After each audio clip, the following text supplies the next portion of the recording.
Hello, my sexy muffins, and welcome back to another video. In this video, it is a late Pride Month video, really late.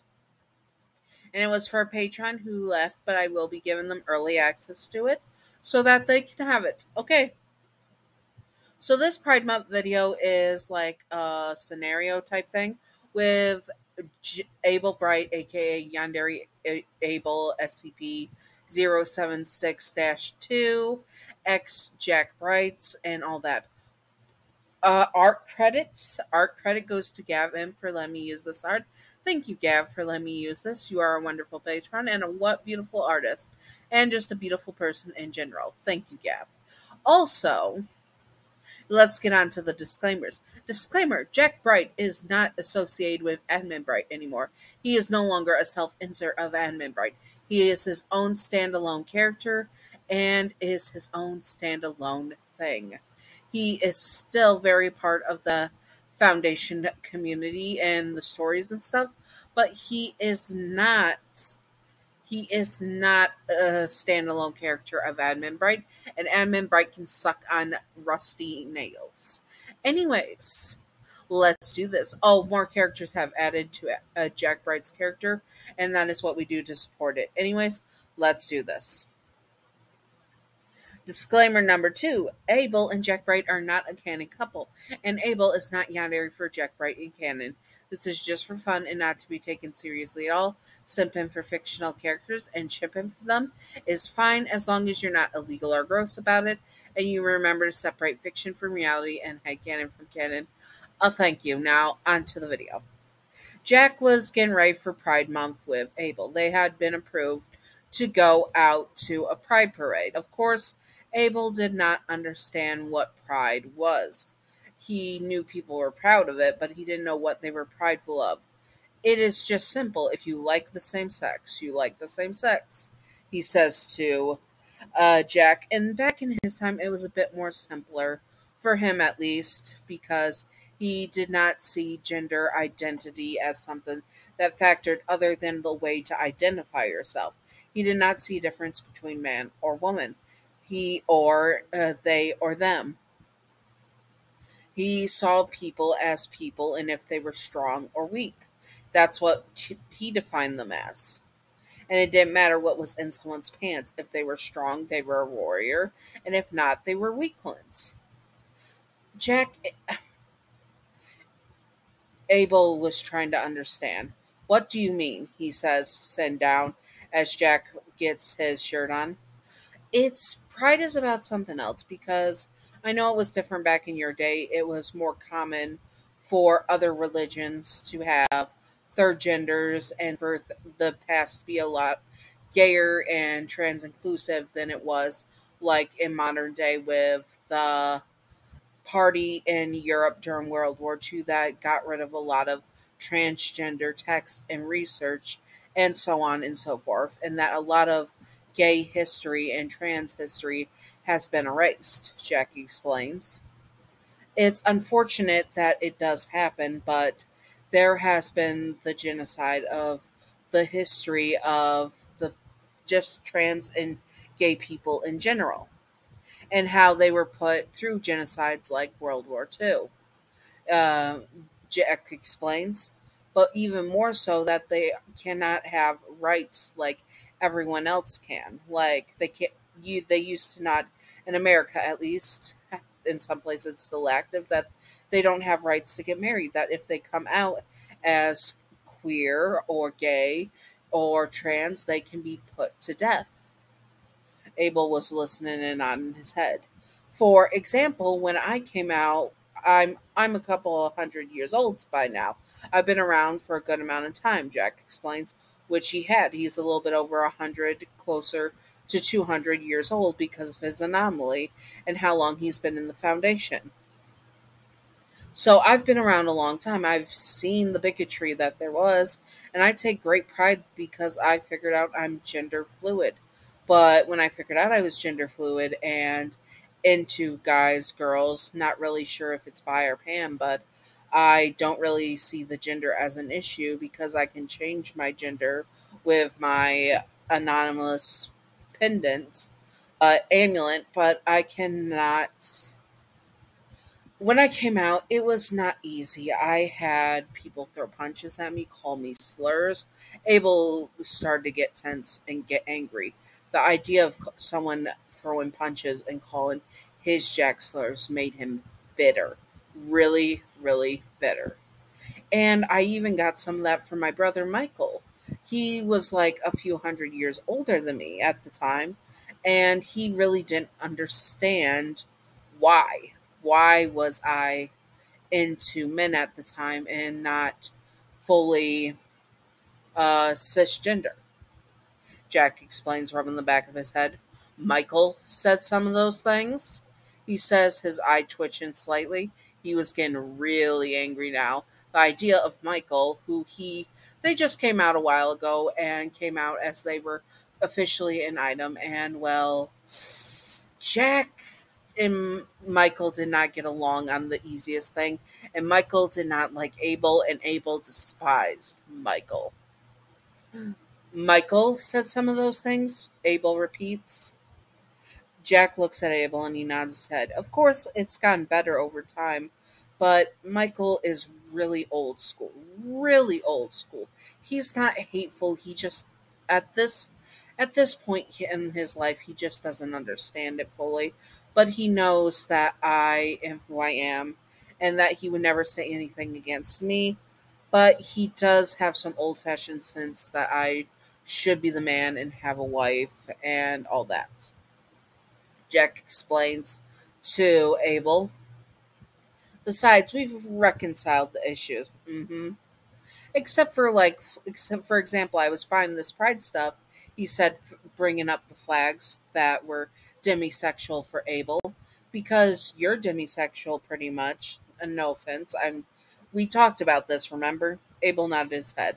When Pride Month was coming up, Jack wanted to know what Abel's sexuality was, and they discovered that Abel was demisexual. He had no sexual interest and would have been asexual if he never met Jack, or at least he would have appeared asexual if he never met Jack. When Jack and him met, it wasn't initially a love at first sight thing, but over time, Abel became attached to Jack Bright and a connection was made, and that's where Abel was now demisexual.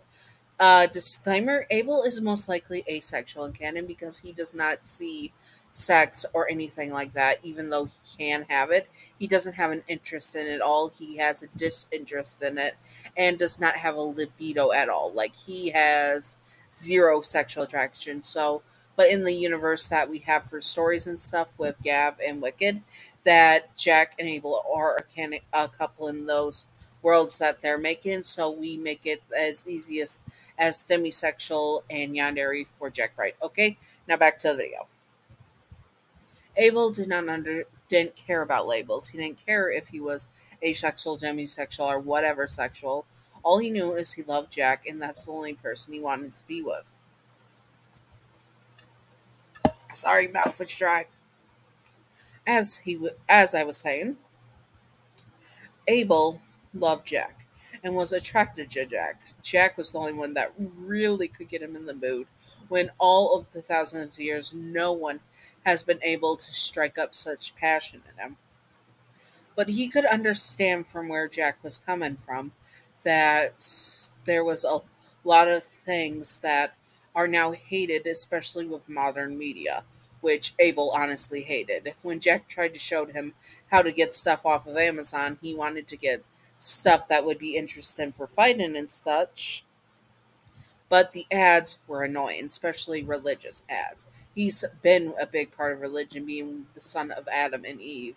So it made him really upset to have those religious ads thrown in his face. So, what was this guy saying? Well, he threw a punch at me and nearly chipped my tooth. Someone hates you, Abel said, standing up, and a blade appeared in his hand so fast. It was more like he supersonic speed it out of a portal, but no one could see it because he moved so fast. Abel, calm down, Jack said, putting down the demisexual flag and going over to his boyfriend. Calm down. It is not worth it. The guy at the cash register is not worth it. Where was this store? Abel says, getting more angry, his eyes starting to dilate a bit. Abel, look at me. Look at me. Jack had to grab Abel's face physically and force him to look at him. We are not doing that. We're going to have a good pride, and you're going to be good. And Abel agreed, putting the sword away for now. They made it to Pride, and everything was wonderful and beautiful. Jack was having a great time and even got someone to face paint their flags on their cheeks, and he was so happy. Abel was wearing a demisexual cape with the flag, and Jack was wearing a gender fluid cape with his. That's when he got something thrown at him. It was smelly and disgusting and stained the flag. And Abel was tense. He was trying to be good. And then he heard horribleness. And I'm not going to repeat what they said in the thing. Just think of the F word, but like baguettes. And Jack tensed. He was not good with confrontation with his sexuality. He rarely was able to go to pride parades for working for the foundation, so for it to happen, it was not pretty. Of course, Abel did not take kindly to this. Jack was the love of his life, and he did not care that he was getting called names himself, but for the love of his life to call name and see how Jack became uncomfortable, set the SCP off. He grabbed a sword and instantly skewered the man, and the crowd broke out and started to scream. Of course, there were cameras and stuff, so that means that there was going to be a lot of paperwork and a lot of and whatever it's called. I can't say it. My tongue is twisted. A lot of stuff to wipe out their memories, so that no one knew that Abel and SCP had skewered someone at Pride.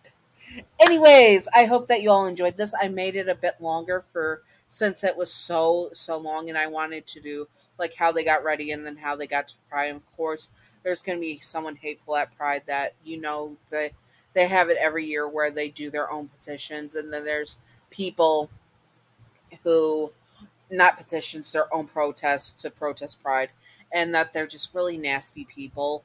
And if you have beliefs that you're not with the LGBT, that's fine. You don't have to support the LGBT. But you know what you can't do? You can't spread hate because it's not freedom of speech.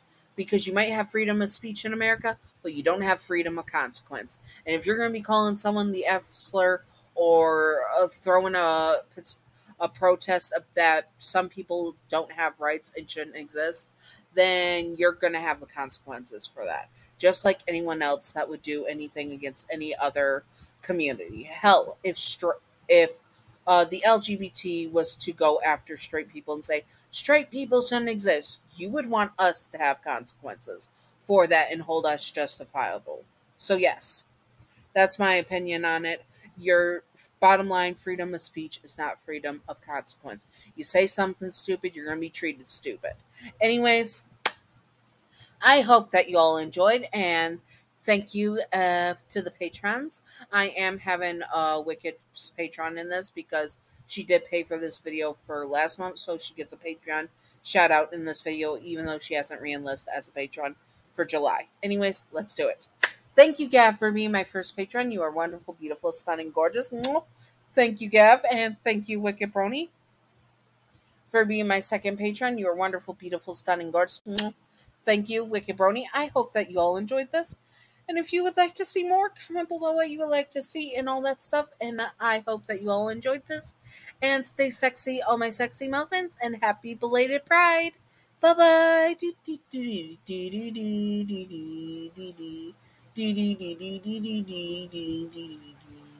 Secret outro time, secret outro time, secret outro time, secret outro, a baseball bat. Welcome to the secret outro, and the secret outro question of the day is, if you could go to Pride in anywhere in the world, and let's say every place in the world celebrates Pride, where would you want your to go to Pride for? Personally, I would love to go to like a Pride that is not too big, not too small. I don't know what state that would be, but where it's a good Pride event. The current place I live in, the Pride event's very small, and there's A lot. There's more homophobes and transphobes protested it than there are people in town that do celebrate Pride. So it's very uncomfortable. So I can't go celebrate Pride in town because I'm in a big Republican city. It's not fun. And it's a small town vibe, so it gets really overwhelming for the people that are queer. So a lot of people just don't show up at all, pretty much. But I would like to go somewhere where it's not too big because also autistics and guests can emotionally and physically overwhelmed with all the noise and stuff. So I would want something in the middle. Anyways, I hope that you all enjoyed and stay sexy on my sexy muffins. Bye bye.